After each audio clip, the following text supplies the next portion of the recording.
ஒரு மனிதன் பிறக்கும் பொழுதே 3 விதமான கர்மாக்களோட பிறக்கிறான்னு வேதாத்ரி மகரிஷியா சொல்றாரு. அது என்ன 3 விதமான கர்மாக்கள்?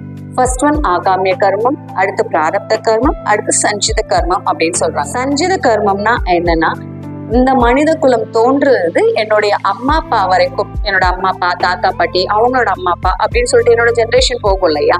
ஸோ இந்த ஜென்ரேஷன் மூலயமா எனக்கு நிறைய அனுபவங்களும், நிறைய அவங்க என்னென்னலாம் யோசிச்சாங்க, என்னென்னலாம் சாப்பிட்டாங்க, என்னெல்லாம் வாழ்க்கையில அனுபவிச்சாங்க, எந்த அறிவெல்லாம் அவங்களுக்கு இருந்துச்சு, அது அத்தனையும் எனக்குள்ள ரெக்கார்ட் ஆயிருக்கு. இதைத்தான் நம்ம சஞ்சித கர்மம் அப்படின்னு சொல்றோம். நெக்ஸ்ட் பிராரப்த கர்மம்னா என்னன்னா, என்னுடைய 3 வயசுல இருந்து போன செகண்ட் வரைக்கும் என்னுடைய வாழ்க்கையில நான் செய்த செயல்கள், நான் எண்ணிய எண்ணங்கள், எனக்கு கிடைத்த அனுபவங்கள் அத்தனையும் சேர்ந்ததுதான் பிராரப்த கர்மம் அப்படின்னு சொல்லுவோம். இது என்னுடைய கர்மா. இந்த கர்மா நான் தான் பண்ணேன் இந்த பிறவில.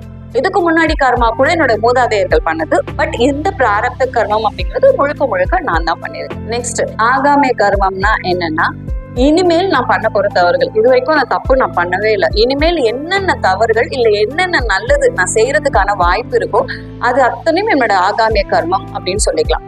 ஃபார் எக்ஸாம்பிள், இதுக்கு முன்னாடி யாராவது ரோட்ல கஷ்டப்படுறவங்களை பார்த்தா அவங்களுக்கு உடனே உதவுவேன். இது என்னோட குணம்.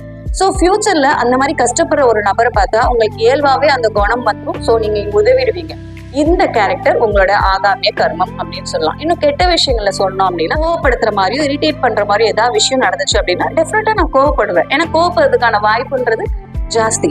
ஸோ இனிமேல் நான் பண்றதுக்கு வாய்ப்பு உள்ள அத்தனை கர்மாக்களும் ஆகாமிய கர்மம்னு சொல்லலாம். இந்த 3 கர்மாக்களையும் அனுபவிக்கிறதுக்காக தான் மனுஷன் பிறந்திருக்கான். ஸோ மகரிஷியா என்ன சொல்றாங்க அப்படின்னா, இந்த கர்மாவை கூட்டிக்காம பாருங்க. ஏன்னா நம்ம கர்மாவை கழிக்கிறதுக்காக பிறந்திருக்கோம். இந்த கர்மாவை கூட்டிக்காதீங்க. கர்மாவை கூட்டிக்கிறதன் மூலயமா திரும்ப திரும்ப பிறவி அப்படிங்கிறது தொடர்ந்து வந்துகிட்டே இருக்கும். பிறவி வாழ்க்கை அப்படிங்கிறதே சிக்கல் தான். வாழ்க்கை அப்படிங்கிறதே இன்பம் துன்பம் கலந்ததுதான்.